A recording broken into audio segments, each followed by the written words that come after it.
Il faut dire qu'à la lecture de cette proposition de loi, je n'ai pas franchement été surprise venant de votre groupe parlementaire qui multiplie les provocations et appels du pied à l'extrême droite depuis la dernière législature. Nous nous retrouvions déjà, il y a un peu plus d'un an, lorsque votre niche parlementaire également, dans votre niche, vous choisissiez aussi de stigmatiser, sous des arguments fallacieux, toute une partie de la population. À l'époque, c'était les Algériens. D'ailleurs, il faut dire que vous avez la constance, c'est toujours votre obsession actuelle. Et aujourd'hui, les étrangers malades. Et donc, au lieu de vous atteler aux réformes structurelles pour notre modèle de soins, vous préférez pointer du doigt les étrangers.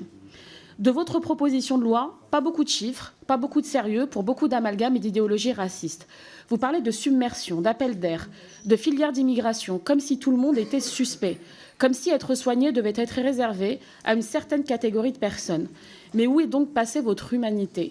Les droits humains sont pourtant de ceux qui ne se négocient pas. Car aujourd'hui, vous visez les étrangers malades. Mais demain, qui sera sur votre liste? Les chômeurs, qu'on jugera trop coûteux? Les retraités? Les plus précaires? Pour peu qu'ils aient une couleur de peau différente ou une religion qui ne vous convient pas. Rogner les droits des uns, c'est toujours ouvrir une brèche pour diminuer ceux des autres. Votre proposition de loi, inhumaine par essence, continue d'alimenter un discours de peur, d'exclusion et de xénophobie, qui est de plus en plus mal caché par vos prises de position. Alors voilà que le danger serait tout un coup celui qui aurait le VIH, qui aurait le cancer, qui aurait la sclérose en plaques ou encore le paludisme. On parle ici de 3 291 titres de séjour délivrés en 2022 pour soins, soit 1% des titres de séjour délivrés. Vous parlez souvent des valeurs civilisationnelles et judéo-chrétiennes de notre pays, mais vous avez certainement dû rater la partie sur aider son prochain.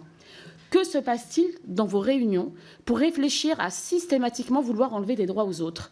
Qui vous a autant traumatisé pour avoir une obsession manifeste sur tout ce qui n'est pas blanc, catholique, européen, voire parfois simplement français?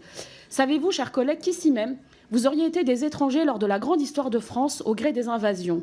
Savez-vous qu'il y a encore moins de 200 ans, le comté de Nice était, comme vous diriez aujourd'hui, étranger à la France? Savez-vous enfin qu'un Algérois était français jusqu'au siècle dernier? Votre proposition de loi, si elle est adoptée, condamnerait des milliers de personnes, dont des mineurs. Elle arrêterait brutalement leur traitement, les expulserait dans des pays où ils ne sont pas accessibles et où parfois leurs droits humains ne sont même pas respectés. Oui, votre proposition de loi les condamnerait pour avoir eu le malheur de naître ailleurs. Ce titre de séjour n'est pas un coût. D'ailleurs, la santé n'est jamais un coût. C'est une question de dignité. Et notre France, c'est une France où l'on ne trie pas les malades entre eux, entre ceux qui méritent de vivre et ceux qui doivent mourir en silence, loin des regards. Notre France, ce n'est pas celle de la sélection par la souffrance. Au fond, mes chers collègues, qu'est-ce que l'étranger ? L'étranger, il n'existe qu'à la grâce de frontières mal dessinées, d'achats de petits bouts de territoire, de mariages plus ou moins arrangés, de colonisation parfois barbare. Il existe à la faveur de massifs montagneux ou de fleuves qui, passant par là, ont fait reculer des invasions, ont mis en échec des armées.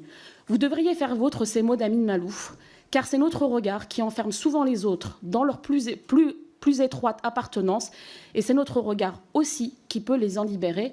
Donc bien sûr, vous l'aurez compris, notre groupe ne votera pas ce texte.